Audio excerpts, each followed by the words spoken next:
మొన్న జూలై 12వ తేదీ అమెరికాలో అద్భుతం జరిగిందండి. మనలో చాలా తక్కువ మందికి తెలుసు. ఆ అద్భుతం ఏమిటో తెలుసునండి. టెక్సాస్ రాష్ట్రంలో డల్లాస్లో ఉన్నటువంటి ఎలెన్ అనేటటువంటి ఒక ప్రాంతం. అందులో క్యూటెక్స్ ఈవెంట్ సెంటర్ అని ఒక కేంద్రం ఉందండి, స్టేడియం లాంటిది.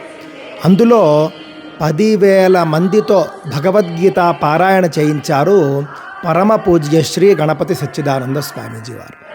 అమెరికా లాంటి దేశంలో 10,000 మంది, అందులో కూడా 3,000 మంది భగవద్గీత కంఠస్థం చేసి పారాయణ చేసినటువంటి వాళ్ళు, 3 ఏళ్ల వయసున్నటువంటి బిడ్డతో మొదలుపెట్టి 85 ఏళ్ల వయసున్నటువంటి పెద్దవాళ్ల వరకు అందరూ కూడా 14 దేశాల నుండి ఆ పారాయణలో పాల్గొన్నారండి.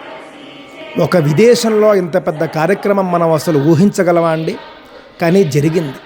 ఇలాంటి కార్యక్రమాల గురించి మనం చర్చించుకోవాలి.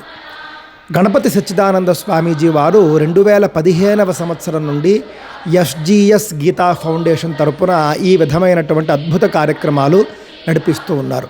ఉచితంగా భగవద్గీత నేర్పించి ఆన్లైన్ ఆఫ్లైన్ మార్గాల ద్వారా, ఆ తర్వాత పరీక్షలు తీసుకుని గోల్డ్ మెడల్ ఇచ్చి మొత్తం అంతా కూడా ఉచితం.